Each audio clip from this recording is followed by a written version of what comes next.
Hi, this is Alex Slawsby, a strategic advisor with Innovation Leader. And I'm Scott Kirsner, CEO and co-founder of Innovation Leader.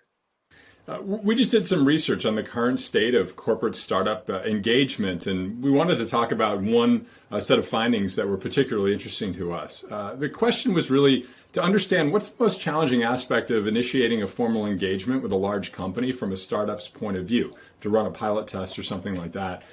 And I would say the results weren't necessarily unexpected. We saw a lot about just the challenges that startups face all the time when working with large companies. Speed, or lack thereof, just how slow the process can go from initial conversation, right, to actual engagement and collaboration. Reaching the right people, how you actually connect with decision makers, that taking a lot of time and being frustrating. And the other point I'll reference is just understanding how large corporates act, right? Like all the politics, the different levels of approvals. So I think there's a lot of hope, aspiration, excitement in startups when there's an opportunity to work with a big corporate, but then these things get bogged down and can be a frustrating experience for both parties.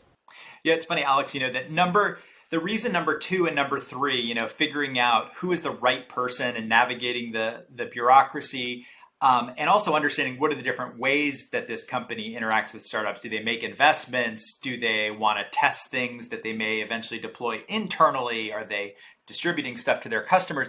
A lot of that stuff could really be solved by better communication, right? You could put up a website that says, here's who our points of contact are in different business units. Here are the ways we like to work with startups. I was actually moderating an event yesterday as part of the Venture Cafe series of conferences where it was a big grocery company, Ahold Delhaize, and they were specifically participating in this event so they could talk to the startup ecosystem about here are the ways, here are some of the problems we're solving, here are the ways we want to interact with startups. So in a way, that stuff feels to me like it's not rocket science, but for whatever reason, a lot of big corporates are not clear about, who are the contacts and what are the ways startups can work with you. Yeah, and I think it can make some sense to gatekeep a little bit because if you're a big corporate, startups are coming out of the woodwork every day pitching and trying to work with you. So clearly there needs to be a little bit of a gate there. But yeah, once folks come in, it's just frustrating to all parties if it takes a long time and people don't get to the outcome. So it's only beneficial to have an honest conversation. A lot of experience I know startups have. They've found a person within a corporate who says, hey, I'm really interested. Let's do something together. And then that person has no power, no ability to actually do anything. And so cut through that. Try up front to have those honest conversations. And again, nobody wants to waste time. And startups, they don't have much time, right? So really crucial on both sides to be pretty direct, straightforward. What do we need to do? What do we need to get it done? And can we get it done? And let's do it or not.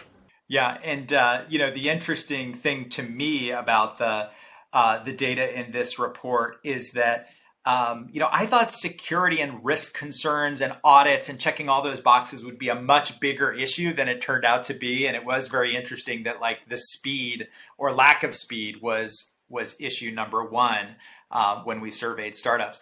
If you're interested in getting the full report, you can either find it on innovationleader.com where it's available to all of our members, or it's also available to members of MIT's Industrial Liaison Program. Thanks for watching.